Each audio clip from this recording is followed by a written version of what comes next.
Bueno, buenas tardes, o buenos días, o buenas noches, como sea. Em, la idea es dejarles un pequeño video o audio, o, o no sé si pequeño, veremos cuánto tiempo me lleva, pero para cerrar simplemente algunas ideas en torno a lo que empezamos a tratar la última clase, que tenía que ver con las características de la juridicidad neoliberal y la inserción en un tránsito, digamos, en un movimiento que nosotros intentamos describir con las líneas abisales. El ecosistema caníbal neoliberal, así como está llamado, tiene que ver con el despliegue de una lógica, ¿sí?, por la cual cierta estructura de racionalidad va desfundamentando un mundo y va canibalizándolo para construir el propio, digamos, ¿no? El asunto es que la constitución, digamos, de este mundo neoliberal, que es un mundo en el cual la racionalidad del mercado prima sobre la racionalidad humana, es un ecosistema, digamos, deficiente, destinado a languidecer. ¿Por qué? Podríamos pensarlo como un sistema que introduce una escasez en donde hay abundancia, o un sistema que introduce lo finito en lo infinito. Por ejemplo, la idea de justicia humana, la idea del derecho humano, las libertades humanas, se pondrían en la lógica de lo abundante y de lo infinito, porque no sabemos cuántos derechos respecto a las libertades aún nos faltan.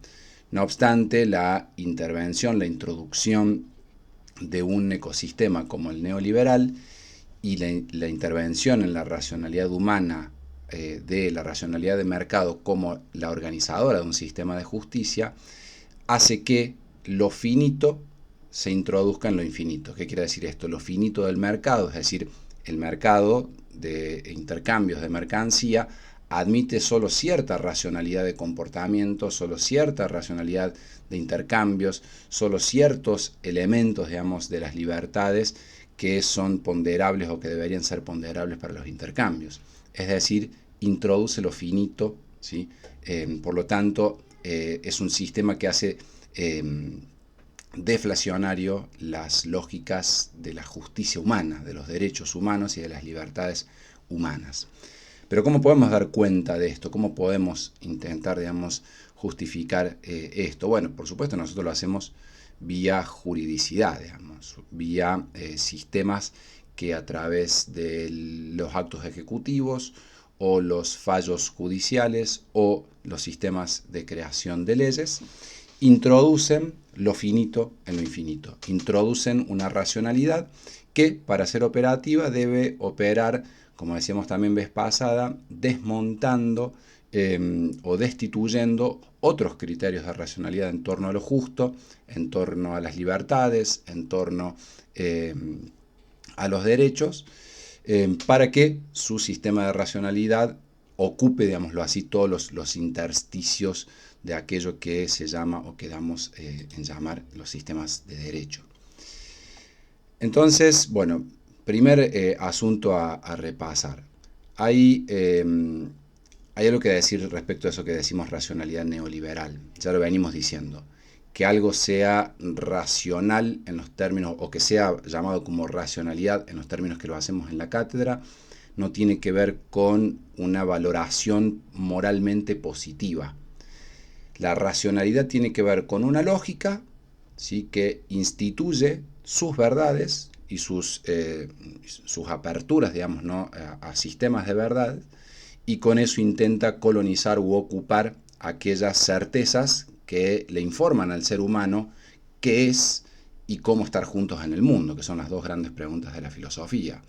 Entonces, así como podremos decir, bueno, la racionalidad de bienestar, ¿sí?, de los sistemas de la justicia social que se crearon, digamos, en la primera parte del siglo XX hasta la década del 50, del 60, del 70, más o menos, son sistemas en los cuales una racionalidad que entendía que el ordenamiento de lo humano debía ser o hacerse primar respecto a la absoluta racionalización de la juridicidad liberal de capital, patriarcal o colonial, es decir, la racionalidad de bienestar empieza, digamos, a contrabalancear la situación que en un primer momento era absolutamente balanceada para esas tres grandes particularidades, esas lógicas de la particularización.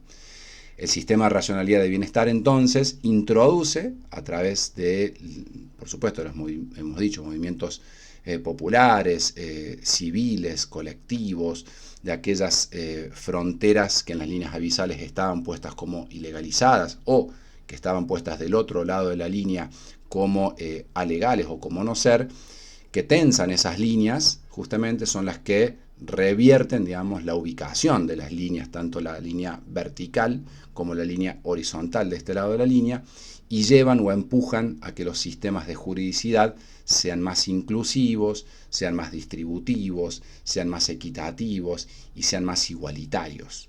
Una de las características fundamentales de las racionalidades de bienestar es la introducción del principio de igualdad, podríamos decir. El principio de igualdad como un principio de justicia, como un axioma de justicia. ¿Qué significa ese axioma de justicia? Diría Robert Alexi. Diría, bueno, no se trata de pensar que todos los seres son iguales y que por lo tanto, digamos, no olvidamos las diferencias. No. Se trata, digamos, no de prescribir la igualdad. El principio de igualdad no es un principio de descripción, es un principio de prescripción. ¿Qué significa? Que hay que trabajar por aquello, digamos, ¿no?, que en la desigualdad hace a los seres humanos más inequitativos en sus repartos. La prescripción de la igualdad es un trabajo respecto a las lógicas que hacen que los seres humanos estén forzosamente desigualados, sea por su raza, sea por su género, sea por su condición social. Ese es el principio constitutivo, por ejemplo, de la Declaración de 1948, la Declaración de los Derechos Humanos del 48, y de todas las declaraciones posteriores del derecho internacional que van a ser receptadas por muchos de los estados nacionales en sus constituciones. Por lo tanto, las juridicidades de bienestar introducen este principio de igualdad, ¿sí?, como prescripción. Es decir, es un derecho que prescribe generar las condiciones, ¿sí?, para que los sujetos que son forzosamente desigualados por la historia, insisto, por su género, por su color de piel, por su contexto socioeconómico, ¿sí?, haya una intervención sociocomunitaria y de esa interdicción, digamos, ¿no?, en este caso del Estado, para subsanar esa situación de desigualación, de inequidad, ¿no? Bueno, la racionalidad neoliberal es una contestación muy fuerte a todo esto, ¿no? El neoliberalismo, entonces, es una reorganización, digámoslo así, de la racionalidad de la juridicidad liberal. Es parecida, digámoslo así, a la juridicidad liberal, pero ¿sí?, ahora con un trabajo mucho más fuerte de destitución de la racionalidad de bienestar, ¿sí?, y con algunos agregados que van a ser claves, digamos, ¿no? La juridicidad liberal se caracterizaba sobre todo por la imposición desde lo que Foucault diría desde un poder soberano, es decir, desde la cúpula, ¿sí?, del poder hacia abajo, un poder que reprimía, un poder visible, obvio, evidente.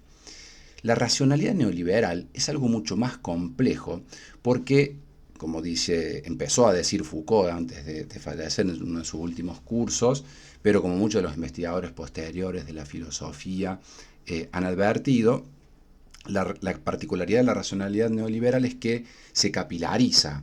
¿Qué quiere decir? Que es un dispositivo de captura del elemento, ¿sí?, más fundacional de las sociedades humanas, que es el individuo, es decir, lo indiviso.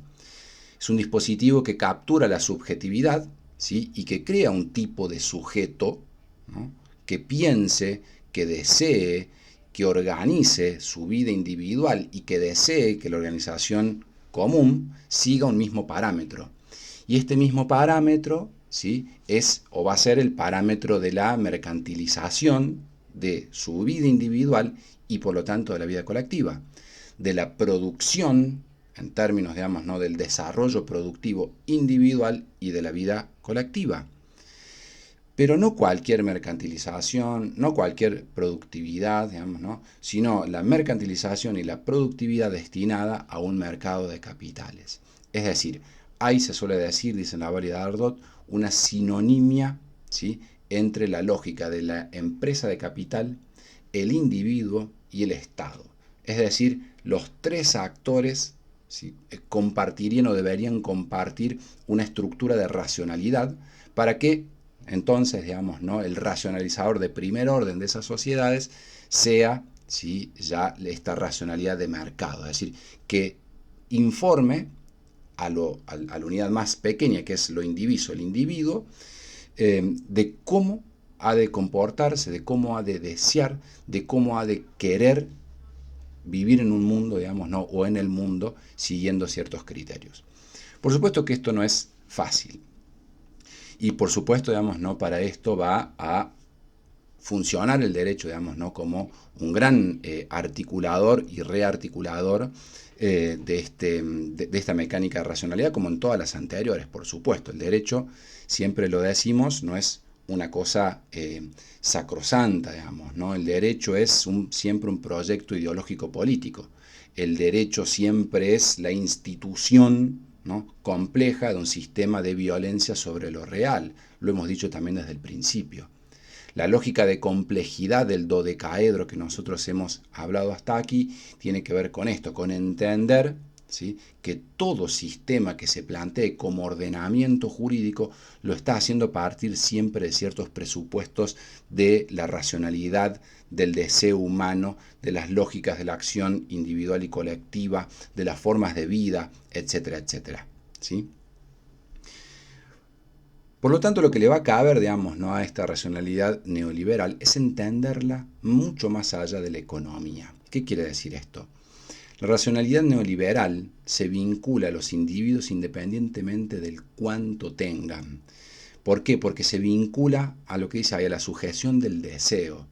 Se vincula a la lógica, ¿sí?, en la cual el individuo desea hacer mundo siguiendo los parámetros de la producción, siguiendo los parámetros del ordenamiento, ¿sí?, productivo de la totalidad de su vida, sea su cuerpo, sea la cantidad de tiempo que destina al trabajo, sea la cantidad de capacidades que va adquiriendo, digamos, ¿no?, para el mundo. Por lo tanto, tenemos que entender que todos y todas participamos de ese neoliberalismo. Todos y todas somos sujetos neoliberales porque vivimos en un mundo en donde la racionalidad de esa lógica, de esta racionalidad, se nos instituye, ¿sí?, desde el minuto cero.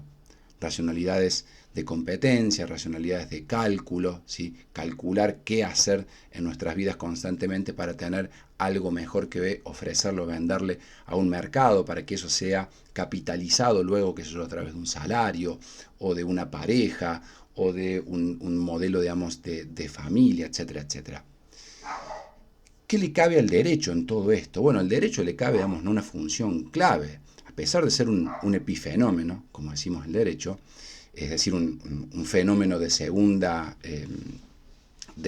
línea, es decir, reactivo siempre a un criterio de racionalidad, le va a caber una función clave, porque a partir del desarrollo de los estados-nación en la modernidad, el derecho del Estado tiene un papel fundamental en la estructuración de un sistema, digamos, de orden, de un sistema de la lógica de un orden, de un sistema de violencia sobre lo real, en distintas formas, por supuesto. Pero en la racionalidad neoliberal, ¿sí?, al derecho le va a caber una particularidad, ¿sí?, que es lo que nosotros denominamos estrategia caníbal, que es, ¿no?, la estrategia de canibalizar, de devorar toda aquella juridicidad que se había desarrollado en las formas de bienestar, en las formas, es decir, de la comunidad interviniendo en las lógicas que ordenaban, digamos, ¿no?, la racionalidad moderna, como criterio para sostener su orden, como decíamos, ¿no? Es decir, la canibalización que hace el Estado neoliberal sobre la racionalidad del derecho tiene que ver con generar los mecanismos para sostenerse a sí mismo. ¿Qué quiere decir esto que se llama ahí la autofagia normativa? El sistema de juridicidad neoliberal trabaja comiendo, ¿sí?, aquellos derechos, aquella juridicidad que intervienen en el criterio del cálculo económico o el cálculo de mercado de la racionalidad neoliberal, digamos, ¿no? Es decir, si el cálculo de la racionalidad neoliberal es la eficiencia del mercado, es la eficiencia de la mercantilización del sujeto, toda aquella normativa que en su consideración haga más ineficiente la vida de mercado para el individuo, para la empresa o para el Estado, debe ser y será desmontada, digamos, ¿no? Esto creo que lo intentamos explicar vez pasada. Entonces, bueno, veamos algunas de estas mistificaciones, decíamos, que hace el neoliberalismo. Nosotros hemos repasado las mistificaciones como un elemento central y clave de toda dimensión del derecho, de toda dimensión de racionalidad, por lo tanto, digamos, ¿no? Y lo hacemos esto siguiendo esos 4 criterios, digamos, de mistificación que la modernidad, en particular la modernidad de la judicial liberal, va, digamos, a afincar como grandes núcleos significantes, dicho, digamos, ¿no? Como diría Barat, respecto, digamos, ¿no? A cómo se debe ordenar una sociedad. En relación, digamos, entonces pusimos 4 elementos: propiedad, libertad, individuo y la relación entre el Estado y la ley, digamos, ¿no? En relación a la propiedad, digamos, ¿no? Uno, en la lógica, digamos, de la racionalidad neoliberal, va a haber que pensar, digamos, ¿no? El sistema propietario como, ¿sí? Despojada la lógica de la propiedad de una función social. Muchas de las constituciones o de las racionalidades de bienestar pensaban la función social de la propiedad, digamos, ¿no? Bueno, esa lógica, ¿sí? que tuvo, digamos, una tensión muy fuerte respecto a la primera judicial liberal, que en muchas constituciones fue, digamos, una disputa muy fuerte en términos ideológicos, la institución o la destitución del criterio de la propiedad como función social. En el neoliberalismo, ¿sí? Va a operarse desde la interdicción en el individuo, la empresa y el Estado del criterio de propiedad individual como derecho sagrado e ilimitado, digamos, ¿no? Es decir, el individuo puede ser, el individuo, sea el individuo persona o individuo jurídico, puede y tiene un derecho sagrado e ilimitado respecto a su propiedad, ¿no? Por lo tanto, allí cualquier límite que se imponga, digámoslo así, a la propiedad, límite por ejemplo ambiental o social, van a ser tomados por esta racionalidad como una distorsión que obstaculiza el funcionamiento lógico de la racionalidad del mercado, ¿no? Entonces creo que se puede ir entendiendo cómo el trabajo de la racionalidad neoliberal, de esta canibalización, ¿sí? De esta fagocitación normativa que va a empezar a hacer, tiene que ver con quitar de en medio aquella normativa que entiende que obstaculiza el desarrollo del mercado, siguiendo el principio de que la propiedad es sagrada, ilimitada, ¿sí? Y derecho absoluto, digamos, ¿no? Del propietario. En el caso de la libertad, ¿sí? El mito tiene que ver con la consagración definitiva, digamos, ¿no? O el intento de consagrar definitivamente en el individuo, en la empresa y en el Estado, que la libertad se trama en función de libertades negativas, es decir, de no interferencia. Nada debería intervenir en la libertad de elección del individuo, de la empresa o del Estado, digamos, ¿no? Del Estado, por supuesto, que sigue esta lógica, digamos, ¿no? Por lo tanto, toda aquella intervención en la decisión o en la potencialidad de la decisión del individuo, empresa o Estado, debe ser eliminado. Por ejemplo, digamos, ¿no? Hay en muchos países, y en el nuestro ya la va a haber también, una avanzada sobre, qué sé yo, las leyes de góndola, digamos, ¿no? O las leyes que informan las características, digamos, ¿no? De los productos, la obligación de las empresas de informar las características de sus productos, etc. Es decir, ¿por qué? Porque se supone que el individuo, si desea, digamos, ¿no? Un consumo, un producto o lo que sea, tiene la capacidad para informarse por su cuenta, la empresa no está obligada a informar, la libertad del sujeto o las libertades, digámoslo así, colectivas de ser informados respecto a cierta opacidad que habría sobre la producción o sobre el desarrollo del futuro respecto a los consumos, por ejemplo, o a los usos, no sé, pienso en uso de un río por una empresa extractivista, se desvanecen, digamos, ¿no? Se desvanecen, ¿qué quiere decir? Bueno, deben ser defragmentados, deben ser destituidos por esta racionalidad. ¿Por qué? Insisto, porque la libertad se reduce drásticamente a su función de libertad negativa, de no interferencia, la suposición de que nada debe interferir entre el individuo que decide y la mercancía que quiere consumir, sea una mercancía, sea una educación, un tratamiento médico, un uso, digamos, no de su propiedad o lo que fuera. Eso, por supuesto, supone recortar absolutamente todas las otras dimensiones que intervienen en los deseos y en la voluntad que desea, digamos, ¿no? Hemos hablado mucho sobre cómo los sujetos somos formados por mitos, por historias, por racionalidades que condicionan el deseo. Es ilógico pensar, digamos, ¿no?, que la racionalidad de mercado vinculada al capital no organiza la lógica del deseo. El tercer gran mito, digamos, va a ser, o tiene que ver, inmediatamente relacionado con el anterior, con el individuo. ¿Por qué? Porque la racionalidad neoliberal invierte la lógica, digamos, ¿no?, que piensa al ser humano como un fin en sí mismo, como decíamos con Kant, ¿no?, como una dignidad inmanente, digamos, al sujeto, o parte necesaria, digamos, ¿no?, de una vinculación entre su individualidad y la comunidad, como decía Hegel, y la ética hegeliana, digamos, ¿no? Esos elementos en la racionalidad neoliberal dejan de ser elementos a considerar para consagrar las posibilidades, las libertades del individuo. ¿Qué significa esto? Significa que el individuo se ve a sí mismo y debe ver, por lo tanto, el resto de las individualidades como un sujeto portador meramente, digamos, ¿no?, de esto que decimos hace un rato, de activos y pasivos que ingresan, ¿no?, o que habrán de ingresar en un sistema de intercambio, digamos, ¿no? Yo tengo mis activos, que serán, digamos, que yo, mis títulos, mi conocimiento, y tengo, digamos, ¿no?, que entrar a un mercado que si no los quiere comprar, tendré que capacitarme en otra cosa o capacitarme mejor.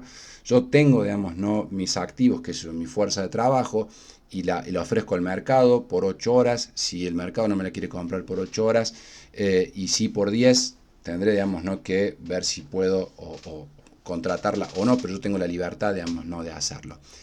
Es volver a la suposición de que el individuo, ¿sí?, se garantiza a sí mismo, digamos, ¿no?, sus libertades, ¿sí?, que se garantiza y que tiene la capacidad de optimizarse a sí mismo o a sí misma y con ello generar rendimientos en un sistema de intercambios, y que no habría elementos condicionantes más allá de los que se hayan impuesto. Por lo tanto, dentro de la lógica de la racionalidad del mercado y de la destitución, debe trabajarse en la destitución de todos aquellos derechos, de toda aquella juridicidad, ¿sí?, que supongan que debe haber algún tipo de valor o moral comunitaria decidiendo por el individuo. Por ejemplo, que le imponga valores como la educación pública o la salud pública o las pensiones por moratoria. Es decir, ¿por qué? Porque esas serían apropiaciones de una idea del deber ser individual y colectivo, a la cual yo, digamos, no simplemente tengo que participar forzosamente por vivir acá en este país. Entonces me sacan de mis impuestos y demás, ¿no? Bueno, en esta lógica, digamos, ¿no?, en función de sus principios, esa normatividad debe ser por principio destituida, digamos, ¿no?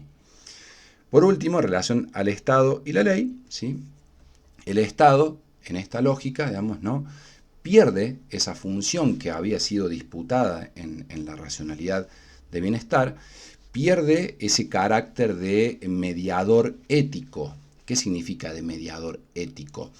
El Estado no es una persona, digamos, ¿no? El Estado no es el leviatán en la juridicidad de bienestar, sino el Estado es un sujeto ético, ¿no? Esto dicho como muy hegelianamente, permítanme. ¿Qué quiere decir esto? Que el Estado asume una función valorativa respecto al desarrollo individual y colectivo e intenta que haya cierta virtuosidad en ese desarrollo, que las lógicas del desarrollo económico no estén por encima de las vidas humanas, que las lógicas individuales no supriman derechos colectivos, ni que los derechos colectivos supriman los individuales, lo cual es una dialéctica sumamente compleja y difícil en permanente construcción y reconstrucción. Pero, bajo la racionalidad neoliberal, el Estado deja de asumir esa función ética y debe ser visto o va a ser visto como un Estado gerencial, un Estado gerente, como dice ahí, digamos, ¿no? Ya no tiene que pensar en instituir una vida común, una lógica de lo público, ni garantizar los derechos de lo común, ni del individuo en relación a lo común, ni de lo común en relación al individuo, sino el Estado es un Estado gerente. Debe garantizar, ¿sí? Como una gerencia, debe garantizar seguridad para los intercambios, debe generar o crear, digamos, ¿no?, mercados en donde los sujetos en términos individuales puedan intercambiar sus capacidades o sus activos. Por lo tanto, lo público, lo común se privatiza. ¿Por qué? Porque no hay nada por encima del individuo, no hay común. Lo público, ¿sí?, se pone, digamos, ¿no?, como o se crea como mercado, digamos, ¿no? Por eso las disputas, digamos, ¿no?, en nuestro país es muy fuerte, pero en otros países, a medida que avanza esta lógica, se colonizan ámbitos. Por ejemplo, piensen en el Medicare, digamos, ¿no?, en Estados Unidos, se colonizan o se recolonizan ámbitos que habían sido disputados por una vida común y se reinstituyen como mercados, ¿no? El Estado trabaja en la restitución de una lógica que habría sido, en este principio, pervertida por una ética de lo común, y se reinscribe en lo que debería haber sido siempre para esta lógica, que es una moral de lo privado, digamos, ¿no?, en donde la privatización de lo público, ¿sí?, simplemente supone hacer que los sujetos tengan las condiciones suficientes para optar, elegir, como en cualquier mercado, y organizar, digamos, ¿no?, su vida en función de sus posibilidades, y si no lo hacen, buscar otras posibilidades. Estas serían entonces, digamos, ¿no?, como las mistificaciones de época. Y nosotros intentamos siempre vincularlo a cierta disposición normativa, digamos, ¿no?, porque nos parece fundamental poder hacer esa operatoria, como ya lo fuimos marcando en el caso del robo de la leña, digamos, ¿no? En relación al RIGI, por ejemplo, yo les marqué ahí un punto muy, muy fuerte, muy, muy llamativo, digamos, ¿no?, de este capítulo, digamos, ¿no?, de la ley Bases, que en sí es una ley parte de la racionalidad neoliberal. Yo les decía otra vez, instituye la lógica de la destitución normativa como un valor en sí mismo, digamos, ¿no? Por eso es una lógica axiomática, parte de ciertos principios, digamos, ¿no? Pero les marcaba, digamos, ¿no?, allí como el propio CEO de YPF, ¿no?, había presentado al RIGI como RIGILAND, ¿no?, y como una ley muy fuerte, como dice ahí, que no puede cambiar ningún gobierno. Y esa frase es terrible, digamos, ¿no? Esa frase es terrible porque, por más que ustedes crean en que el RIGI está bien, digamos, ¿no?, lo que no está bien, lo que no puede estar bien, es que no haya más soberanía política, digamos, ¿no? Porque si el RIGI instituye, digamos, ¿no?, un ámbito, una zona de excepción, ¿no?, esto es el capitalismo de zonas, crear, ¿sí?, lógicas de excepción en donde la juridicidad queda como englobada o restringida a lo que allí ya se dictaminó, es decir, son espacios, ¿sí?, de funcionamiento al margen del poder democrático, digamos, ¿no? ¿Por qué? Porque ya instituida una zona, instituida la excepcionalidad de la corporación funcionando, digamos, ¿no?, allí bajo esos principios, supone, digamos, ¿no?, que, y se supone, digo, que eso no lo podría cambiar ningún gobierno. El poder, digámoslo así, de la democracia ya no sirve de nada. Si ningún gobierno puede cambiar una ley, ¿sí?, entonces, ¿qué hacemos? Hay que esperar, digamos, ¿no?, que se terminen de escribir las leyes en tablas de verdad definitiva y dejarlas operar, digamos, ¿no? Es terrible esa concepción porque, vuelvo a decir, anula no solamente la soberanía del Estado, la soberanía popular, la soberanía de los pueblos, sino que anula las democracias en sí mismas, digamos, ¿no? La suposición, digamos, ¿no?, de que no puede ser intervenida una ley, de que no puede ser modificada una ley por ningún gobierno, supone, digamos, ¿no?, que entonces hay un fondo de verdad último que estaría descubierto, digamos, ¿no?, por esta racionalidad, y el resto simplemente tenemos que aceptar.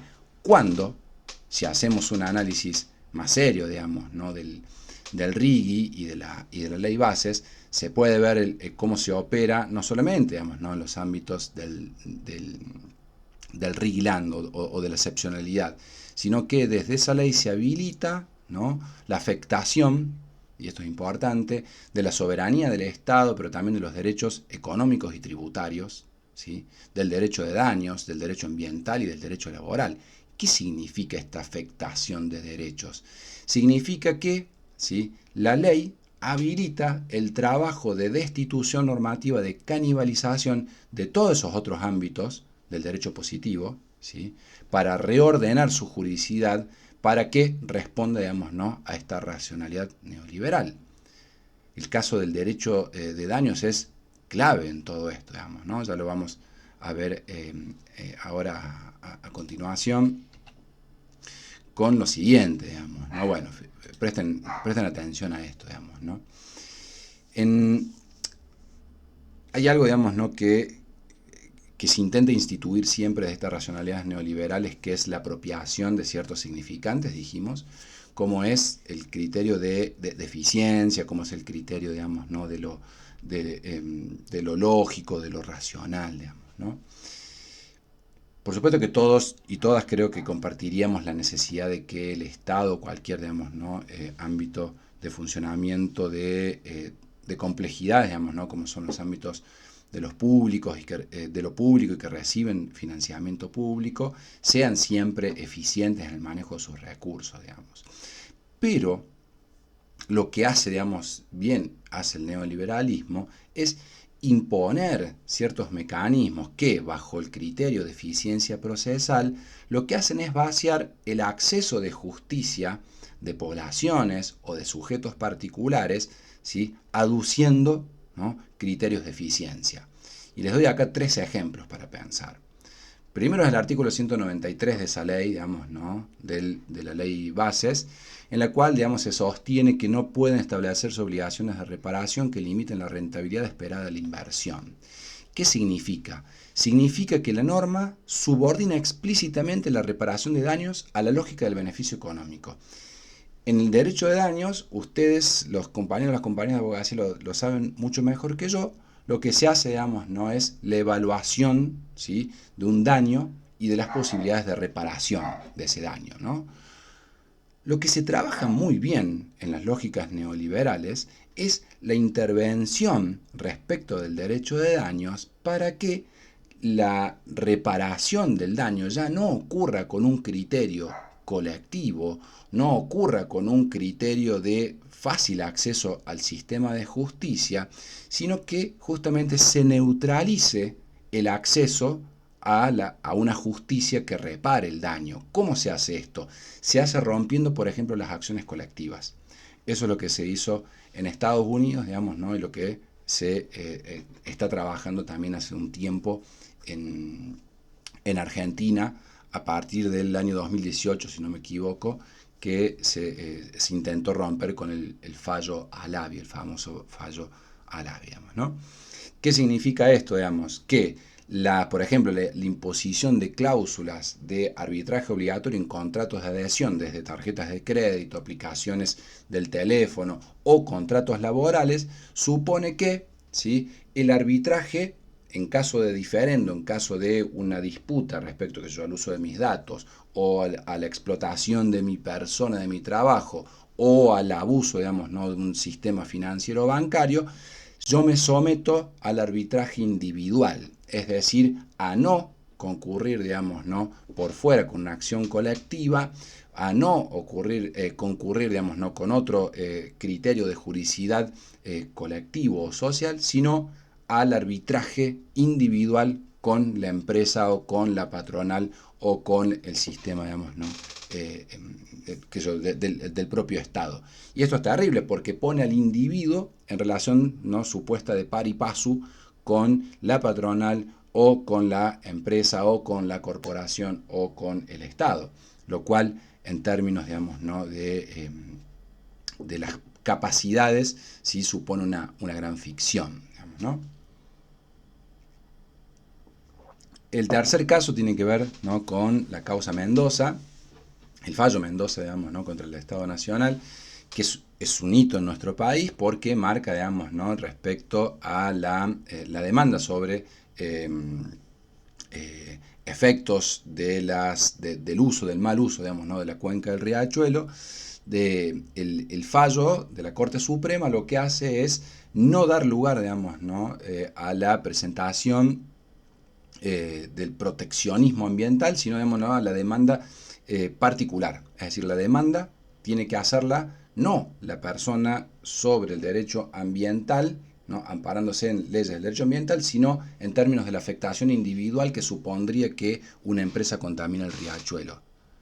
Lo cual, otra vez, estas lógicas ¿sí? de extractivismo jurídico, decimos, deben operar masivamente canibalizando, ¿sí? derechos colectivos, derechos de daños, derechos humanos fundamentales, subordinados a criterios de eficiencia.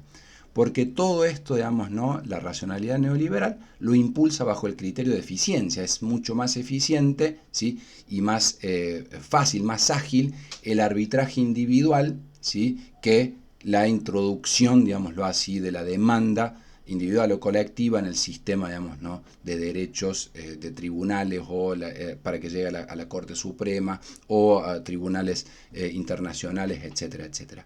Lo cual, otra vez, individualiza el problema, ¿sí? y supone que individualmente debe ser también reparado. El otro caso tiene que ver con esto que en algún momento yo les nombraba, que empezamos un poco la cátedra, digamos, que es el caso de la perca del río Nilo. La perca del río Nilo, yo les conté un poco la historia, tienen ahí para leerla, tienen para buscar información, pero básicamente tenía que ver con la introducción de una especie ajena, digamos, ¿no? a un ecosistema, y cómo este pez canibaliza todo a su alrededor, que puede ser pensado como una gran metáfora, digamos, ¿no? de esto que estamos diciendo del neoliberalismo. Porque, ¿qué es lo que hace, digamos, esta intervención? Primero, digamos, ¿no? que es una corporación, digamos, ¿no? que interviene en la soberanía de los estados, que logra modificar, digamos, ¿no? coaccionando a uno de los estados a través de la OMC para que modifique su legislación soberana y le permite introducir esta especie. Es decir, una especie que va a depredar, ¿sí? todo, digamos, el resto del ecosistema.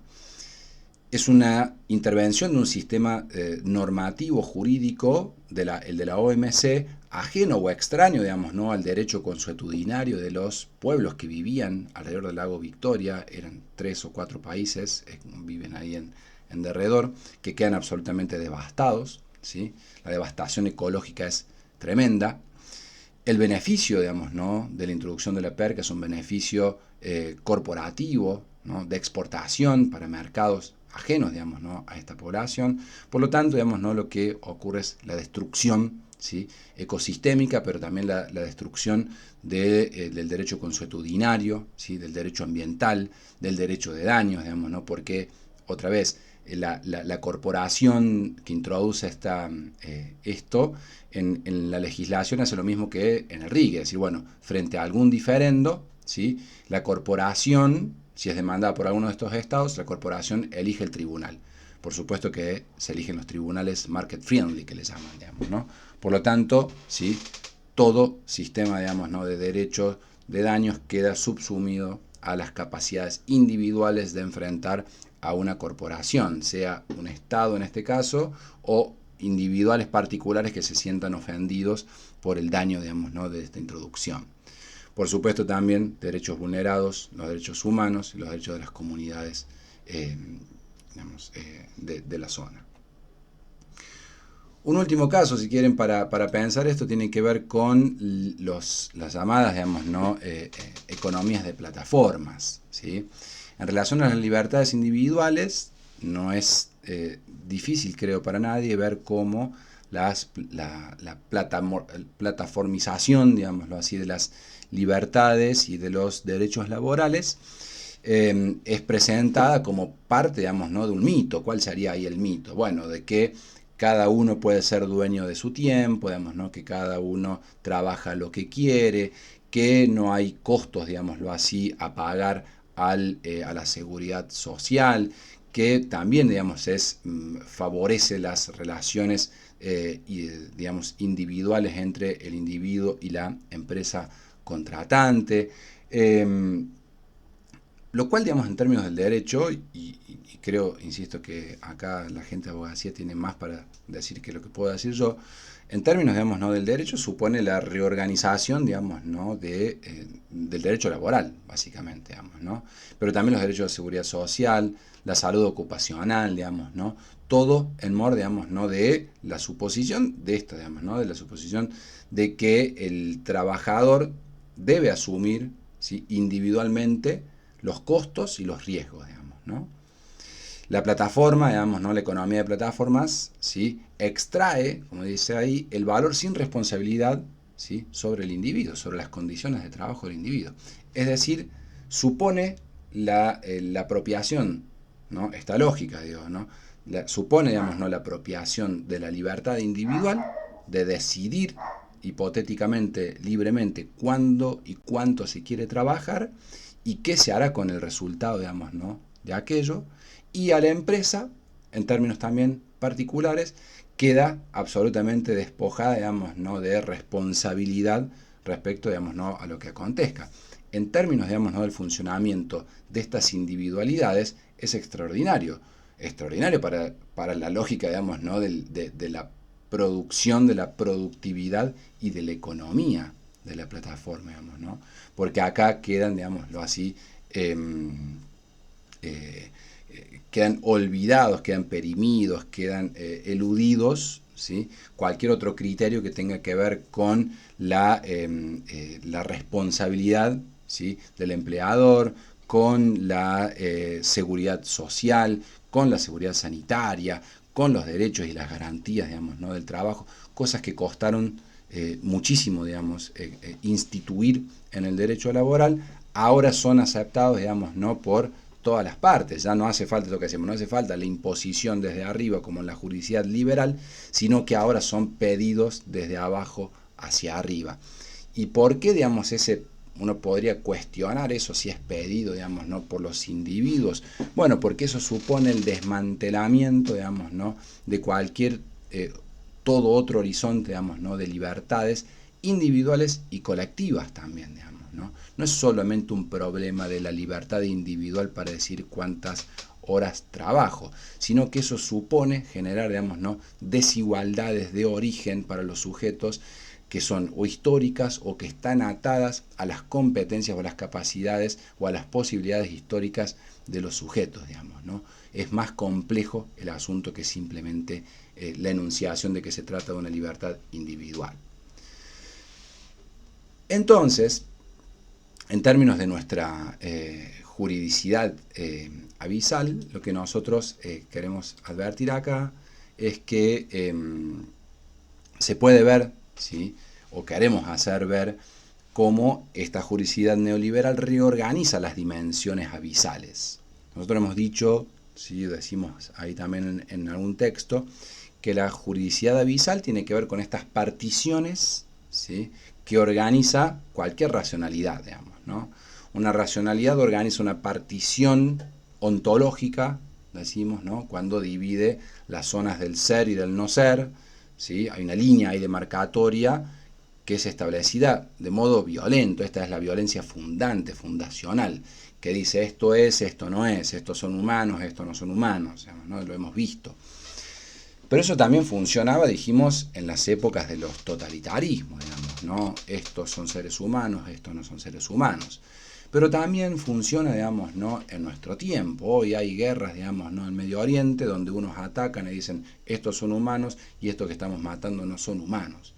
Estos que queremos que vivan en nuestro país son los humanos, nos estamos deshaciendo, ¿no? Por ejemplo, la inmigración, la violencia sobre las inmigraciones, nos estamos deshaciendo de estos que no son humanos, digamos, ¿no? La deshumanización en el mundo, en cualquiera de sus formas, tiene que ver con el trazado de líneas abismales, ¿sí? Que abisman el ser del no ser. Y en términos, digamos, ¿no? Del conocimiento también supone, digamos, ¿no? La organización de un saber frente a un no saber.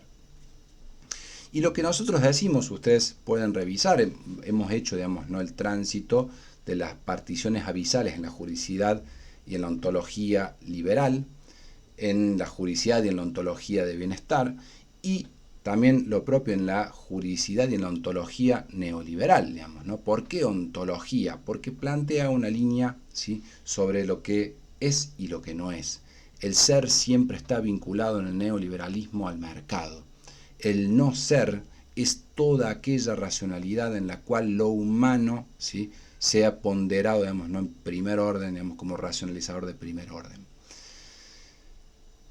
Pero claro, esto, como decíamos, es complejo, digamos, ¿no? Lo que nosotros intentamos es mostrar cómo esto no ocurre mágicamente, sino que es parte de reorganizaciones. Todo movimiento dialéctico, digamos, en la historia supone la reorganización de lo anterior para dar lugar a lo nuevo, y lo nuevo siempre supone una negación de algo, ¿no?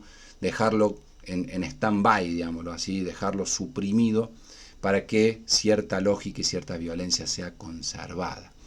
Entonces, lo que nosotros estamos diciendo con esto, ¿sí? Es que lo que el sistema de juridicidad neoliberal debe reorganizar o va a reorganizar, ¿sí? Es transformaciones en tecnologías de comunicación, tecnologías políticas, tecnologías de la producción, tecnologías financieras, para que la totalidad de la racionalidad del mundo funcione conforme a su lógica, ¿sí? Por lo tanto, debe particionar de modo abismal, ¿sí? La ontología y la juridicidad para dejar de un lado lo legal y del otro lado lo alegal. Y dentro de la línea, digamos, ¿no? De este lado de la línea, debe dividir lo legal de lo ilegal. Eso solo es posible hacerlo desde una lógica de poder. Una lógica como la neoliberal legaliza un sistema, digamos, ¿no? De justicia en relación al mercado e ilegaliza en este lado de la línea todas aquellas otras lógicas que supongan una violencia o un deterioro o una afectación a la racionalidad de mercado. Y deja en el territorio alegal tanto aquello que va a llamar terra nullis, o que va a ser, por ejemplo, ahora las zonas estas de expropiación, el capitalismo de zonas, como una zona de no intervención. Es increíble esto, digamos, ¿no? Porque designa zonas donde designa jurídicamente zonas, ¿sí? En donde hacia adentro lo que ocurre queda en el territorio que escapa de la legalidad del Estado, digamos, ¿no? Todo es posible adentro de un capitalismo de zonas. El movimiento, digamos, hacia adentro, lo que ocurre hacia adentro con la juridicidad o con otros sistemas de derecho, son, ¿no? Problemas de otro tipo. Por ejemplo, en Singapur, que es una gran ciudad, que es una gran lógica, digamos, ¿no? De capitalismo de zonas, lo que ocurre, digamos, ¿no? Con los trabajadores, ¿sí? Con la explotación laboral, con la violencia infantil o la violencia, digamos, ¿no? A las mujeres, no es materia, digamos, ¿no? De arbitraje o de intervención judicial del Estado, porque se rige, digamos, ¿no? Es un territorio, es un régimen especial, es un régimen de jurisdicción especial, ¿no?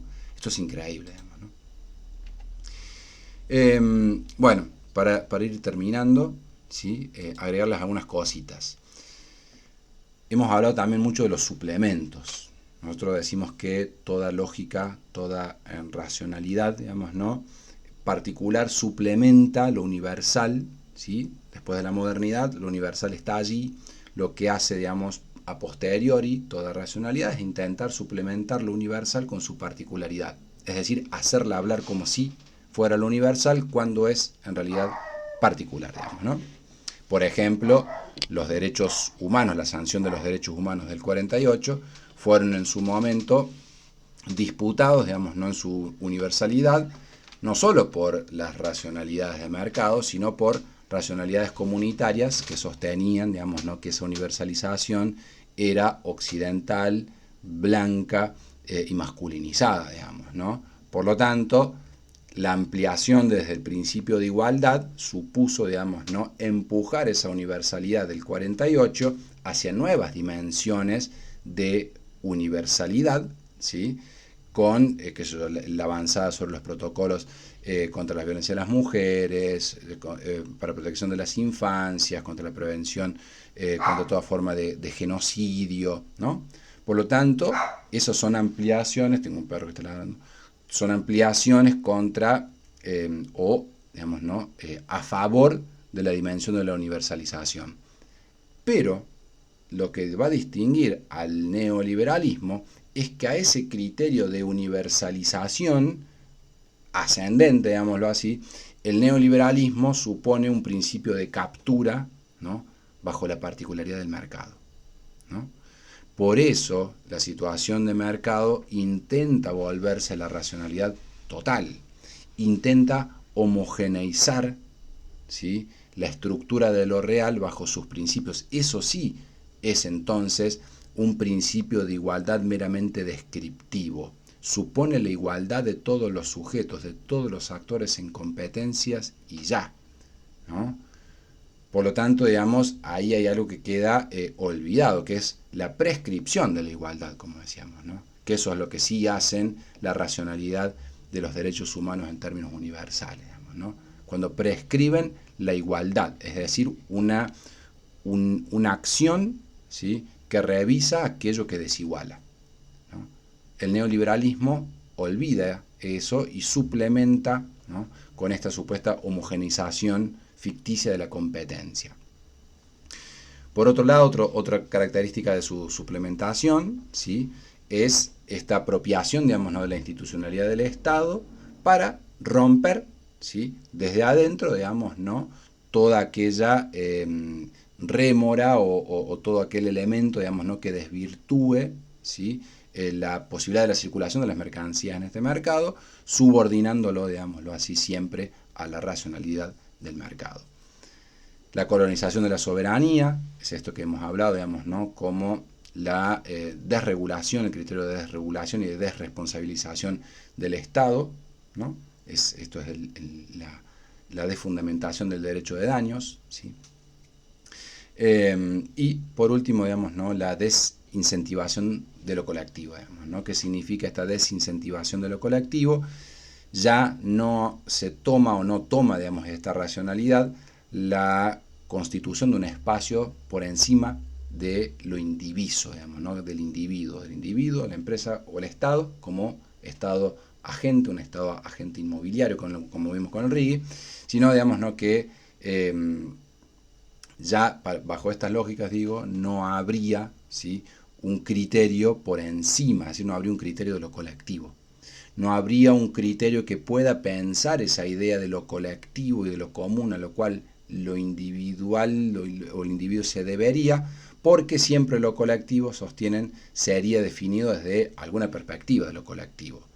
Y pues claro, digamos, ¿no?, uno tendría que decir, sí, claro, siempre lo colectivo es definido desde alguna idea de lo colectivo, que puede, digamos, no fallar, puede ir modificándose en términos de la universalidad, como veíamos recién, pero lo que evita decir también esta lógica neoliberal es que lo individual también siempre es definido, digamos, ¿no?, desde una apropiación específica de lo individual, digamos, ¿no? Por lo tanto, tampoco se trata de oponer uno u otro, no. Lo que nosotros estamos diciendo es que la dimensión individual y colectiva son en lo humano inescindibles, pero el neoliberalismo las corta radicalmente, digamos, ¿no?, e impone un criterio de individualidad sometido, digamos, ¿no?, a el principio del mercado, digamos, ¿no? Bueno, y por último, entonces, este pasaje, digamos, ¿no? de un modelo de justicia, ¿no? En donde la comunidad tenía un lugar, que eran los modelos de bienestar, que lejos para mí, digamos, ¿no? de ser los ideales, por supuesto, porque son sistemas en los cuales las racionalidades que hacían, digamos, ¿no? y trabajaban desde ciertas injusticias por ser parte de las lógicas de capital o coloniales o patriarcales, no obstante, ¿sí? Iniciaban o aparecían, digamos, ¿no? como un camino de disputa a ciertas lógicas que en la jurisdicción liberal, ¿sí? Hacían a los sujetos menos democráticos y a la vida más terrible, digámoslo así. Pero la justicia, ahora sí, en el neoliberalismo, digamos, ¿no? va a operar mediante tres grandes desplazamientos, vamos a decir, digamos, ¿no? La justicia, bajo el principio de mercado, se vuelve una justicia técnica. ¿Qué quiere decir? Una justicia técnica fundada, ¿sí? en la técnica del mercado. Elimina, por lo tanto, debe trabajar por eliminar la pregunta ética sobre la justicia. Cuando hablamos de derechos humanos, en términos individuales y colectivos, cuando hablamos de los protocolos contra la violencia de las mujeres o las infancias, o el valor del buen vivir en un ambiente, estamos hablando de una ética siempre, ¿no? Bueno, la justicia como técnica supone una cierta matematización de la justicia bajo el axioma o el principio, ¿sí? valorativo del mercado. Y eso cambia todo, digamos, ¿no? En términos de los derechos se miden en función de la eficiencia, ¿sí? fundada por supuesto en la competencia y en una supuesta superioridad moral de la competencia en términos de la gestión privada por sobre la intervención pública. El asunto es que cuando hablamos de la intervención pública, hablamos de la intervención de una idea de la vida buena, del buen vivir, que siempre en lo humano hay diferencias respecto al buen vivir. Pero el problema es cuando el humano es quitado de la lógica que decido que piensa el buen vivir y eso es hecho, digamos, ¿no? bajo un principio de mercado. Por último, la sustitución, digamos, del criterio de legalidad por el criterio de eficacia.